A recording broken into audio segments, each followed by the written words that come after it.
Hello ಸ್ನೇಹಿತರೆ, ಎಲ್ಲರಿಗೂ ನಮಸ್ಕಾರ. ನಾನು ಇವತ್ತು ಮೋತಿಚೂರು ಲಡ್ಡು ರೆಸಿಪಿಯನ್ನು ತೋರಿಸ್ತಾ ಇದ್ದೀನಿ ನಿಮ್ಮೊಟ್ಟಿಗೆ. ಮೋತಿಚೂರು ಲಡ್ಡು ಮಾಡೋದು ತುಂಬಾ ಈಸಿ. ನೀವು ಕೂಡ ಮನೇಲಿ ಒಂದು ಸಲ ಟ್ರೈ ಮಾಡಿ ನೋಡಿ. ತುಂಬ ಅಂದರೆ ತುಂಬ ಚೆನ್ನಾಗಿ ಬರುತ್ತೆ. ಬನ್ನಿ ಯಾವ ರೀತಿ ಮಾಡೋದು ಅನ್ನೋದನ್ನು ತೋರಿಸ್ತೀನಿ ನೋಡಿ. ಮೊದಲಿಗೆ ಒಂದು ಬಟ್ಲು ಕಡಲೆ ಹಿಟ್ಟನ್ನು ತೊಗೊಂಡಿದ್ದೀನಿ ನಾನು. ನೋಡಿ, ಒಂದು ಸ್ವಲ್ಪ ಆರೆಂಜ್ ಫುಡ್ ಕಲರನ್ನು ತೊಗೊಂಡಿದ್ದೀನಿ ನೋಡಿ. ಇವಾಗ ಇದಕ್ಕೆ ನೀರು ಹಾಕ್ಕೊಂಡು ಈ ರೀತಿ ಒಂದು ಗಂಟಿಲ್ದಲ್ಲೇ ಇರೋ ರೀತಿ ಕಲಿಸ್ಕೊಳ್ಬೇಕು.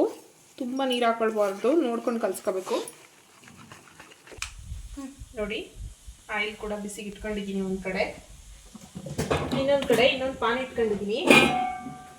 ಅದಕ್ಕೆ ಸಕ್ಕರೆ ಪಾಕ ಮಾಡ್ಕೊಳ್ಳೋದಕ್ಕೆ ರೆಡಿ ಮಾಡ್ಕೊಳ್ಳೋಣ ನೋಡಿ. ನಾನು ಯಾವ ಕಪ್ಪಲ್ಲಿ ಕಡಲೆ ಹಿಟ್ಟನ್ನು ತಗೊಂಡಿದ್ದೋ ಅದೇ ಕಪ್ಪಲ್ಲಿ ಸಕ್ಕರೆ ಕೂಡ ತಗೊಂಡಿದ್ದೀನಿ. ಅದೇ ಕಪ್ಪಲ್ಲಿ ಒಂದು ಕಪ್ಪು ನೀರನ್ನು ಕೂಡ ಸೇರಿಸ್ಕೊಳ್ತಾ ಇದ್ದೀನಿ.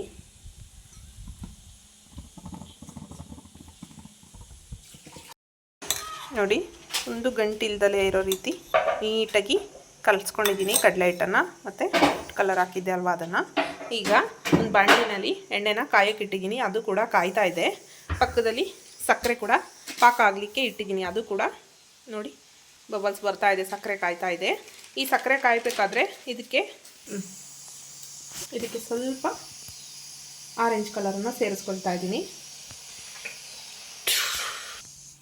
ಇದರಲ್ಲಿ ಮಾಡಿ ನೋಡಿ, ಈ ರೀತಿ ಸಣ್ಣ ಸೌಟಲ್ಲಿ ತಗೊಂಡು ಈ ಥರ ಬೋಂಡು ಜಾಲ್ರೆ ಬರುತ್ತಲ್ವ, ಅದರಲ್ಲಿ ಈ ರೀತಿ ಹಿಂಗೆ ಹಾಕ್ಕೊಳ್ತಾ ಹೋಗೋಣ. ಸ್ಟವ್ನ ಸಣ್ಣ ಊರಿನಲ್ಲೇ ಇಟ್ಕೊಂಡಿರಬೇಕು. ಬುಂದಿ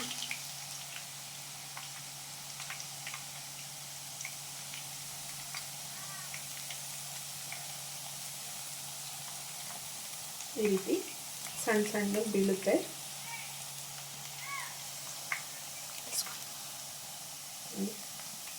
ಈ ರೀತಿ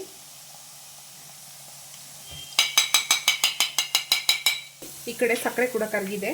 ಅದಕ್ಕೆ ಒಂದು ಅರ್ಧ ಸ್ಪೂನಷ್ಟು ನಿಂಬೆಹಣ್ಣಿನ ರಸನ ಸೇರಿಸ್ಕೊಳ್ತಾ ಇದ್ದೀನಿ. ಯಾಕಂದರೆ ಸಕ್ಕರೆ ಜಾಸ್ತಿ ಗಟ್ಟಿ ಆಗಲ್ಲ, ಅದಕ್ಕೆ ಸ್ವಲ್ಪ ಈ ರೀತಿ ನಿಂಬೆಹಣ್ಣನ್ನು ಸೇರಿಸಿದ್ದೀನಿ ನೋಡಿ. ಇವಾಗ ಆಲ್ಮೋಸ್ಟ್ ಇದು ಆಗಿದೆ. ನಾನು ಈ ರೀತಿ ಜ್ಯೂಸ್ ಸ್ಟ್ರೈನರ್ ಒಳಗಡೆ ಹಾಕ್ಕೊಳ್ತೀನಿ. ಯಾಕಂದರೆ ಆಯಿಲೆಲ್ಲ ಕೆಳಗಡೆ ಒಂದು ಬಟ್ಲು ಕೊಟ್ಟಿದ್ದೀನಿ, ಆ ಬಟ್ಲೊಳಗಡೆ ಸೇರಿಕೊಳ್ಳುತ್ತೆ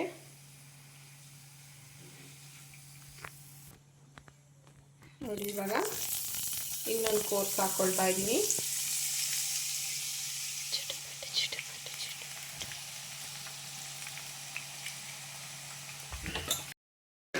ನೋಡಿ, ಆಲ್ಮೋಸ್ಟ್ ಈಗ ಇದು ರೆಡಿಯಾಗಿದೆ. ಇದನ್ನು ಮಿಕ್ಸಿ ಜಾರಲ್ಲಿ ಒಂದು ರೌಂಡ್ ತಿರುಗಿಸ್ಕೊಳ್ತೀನಿ. ಸ್ವಲ್ಪ ದಪ್ಪ ಇದೆ, ಹಾಗಾಗಿ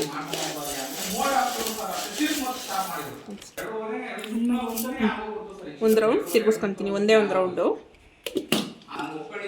ನೋಡಿ. ಈ ರೀತಿ ಸ್ವಲ್ಪ ಒಂದು ರೌಂಡ್ ತಿರುಗಿಸ್ಕೊಂಡ್ರೆ ಈ ರೀತಿ ಆಗುತ್ತೆ. ಈಗ ಇದನ್ನು ನೋಡಿ, ಇಲ್ಲಿ ಪಾಕ ಕೂಡ ಬಿಸಿ ಇದೆ. ಬಿಸಿಗೆ ಸ್ಟವ್ ಸಣ್ಣ ಊರಿನಲ್ಲೇ ಇಟ್ಕೊಂಡಿದ್ದೀನಿ ನೋಡಿ. ವಾಟರ್ ಮೆಲನ್ ಸೀಡ್ಸ್ ಕೂಡ ತೊಗೊಂಡಿದ್ದೀನಿ, ಅದನ್ನು ಸ್ವಲ್ಪ ಹಾಕ್ಕೊಳ್ತೀನಿ ಇದಕ್ಕೆ. ಆಮೇಲೆ ನಾವು ಇಟ್ಟಿರೋ ಅಂಥ ಪಾಕಕ್ಕೆ ಸ್ವಲ್ಪ ಏಲಕ್ಕಿ ಪೌಡರನ್ನು ಹಾಕ್ಕೊಳ್ತಾ ಇದ್ದೀನಿ. ಈಗ ಮಿಕ್ಸಿ ಜಾರಲ್ಲಿ ನಾವು ಸ್ವಲ್ಪ ಇದು ಮಾಡ್ಕೊಂಡಿದ್ದೀವಿ, ಒಂದು ರೌಂಡ್ ತಿರುಗಿಸ್ಕೊಂಡಿರೋ ಅಂಥ ಬೂಂದಿ ಕಾಳನ್ನು ಇದರೊಳಗಡೆ ಸೇರಿಸ್ಕೊಳ್ತೀನಿ ನೋಡಿ. ಈಗ ಪಾಕದೊಳಗಡೆ ಈ ರೀತಿ ಚೆನ್ನಾಗಿ ಒಂದೆರಡು ಕುದಿ ಹತ್ತಿಸ್ಕೊಳ್ಬೇಕು. ಚೆನ್ನಾಗಿ ಅದು ಪಾಕ ಎಲ್ಲ ಹೀರ್ಕೋಬೇಕಲ್ವಾ, ಹಾಗಾಗಿ ಆಲ್ಮೋಸ್ಟ್ ಗಟ್ಟಿಗಾಗ್ತಾ ಬಂದಿದೆ. ಈಗ ಇದಕ್ಕೆ ಒಂದು ಸ್ಪೂನ್ ತುಪ್ಪ ಸೇರಿಸ್ತಾ ಇದ್ದೀನಿ. ನಾನು ಬರೀ ವಾಟರ್ ಮೆಲನ್ ಸೀಡ್ಸ್ ಮಾತ್ರ ಸೇರಿಸಿದ್ದೀನಿ. ನೀವು ಬೇಕಂದರೆ ದ್ರಾಕ್ಷಿ ಗೋಡಂಬಿ ಕೂಡ ಸೇರಿಸ್ಕೊಳ್ಬೋದು ನೋಡಿ. ನನಗೆ ದ್ರಾಕ್ಷಿ ಗೋಡಂಬಿ ಅಷ್ಟು ಲೈಕ್ ಆಗಲಿಲ್ಲ, ಬರೀ ವಾಟರ್ ಮೆಲನ್ ಸೀಡ್ಸ್ನ ಸೇರಿಸಿದ್ದೀನಿ ನೋಡಿ. ಆಲ್ಮೋಸ್ಟ್ ಎಷ್ಟು ಗಟ್ಟಿಗಾಗಿದೆ. ಈಗ ಇದು ಆಗಿದೆ. ಇದನ್ನು ಸ್ಟವ್ ಆಫ್ ಮಾಡಿ ಆರೋದಕ್ಕೆ ಬಿಡಬೇಕು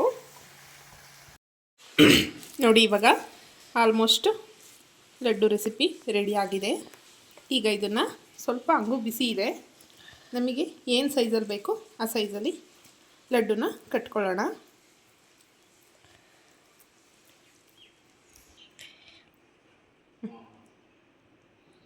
ನೋಡಿ ಇಷ್ಟು ಚೆನ್ನಾಗಿ ಕೈಗೂ ಕೂಡ ಮೆತ್ಕೊಳ್ತಿಲ್ಲ. ತುಪ್ಪ ಹಾಕಿರೋದ್ರಿಂದ ತುಪ್ಪ ಆ ರೀತಿ ಕಾಣ್ತಾ ಇದೆ ಕೈಯಲ್ಲಿ. ನೀಟಾಗಿ ಕಟ್ಲಿಕ್ಕೆ ಬರ್ತಾ ಇದೆ. ನೋಡಿ ಮೋತಿಚೂರು ಲಡ್ಡು ರೆಡಿ ಆಯಿತು. ತುಂಬ ಕಡಿಮೆ ಇಂಗ್ರೀಡಿಯೆಂಟ್ಸು ಮತ್ತು ಮನೆಯಲ್ಲಿ ಮಾಡೋದ್ರಿಂದ ತುಂಬಾ ಬೆನಿಫಿಟ್ ಇರುತ್ತೆ. ನೋಡಿ ಬರೀ ಒಂದು ಬಟ್ಲು ಕಡಲೆ ಹಿಟ್ಟನ್ನು ತೊಗೊಂಡಿರೋದು, ಒಂದು ಬಟ್ಲು ಶುಗರ್ ತೊಗೊಂಡಿರೋದಷ್ಟೇ.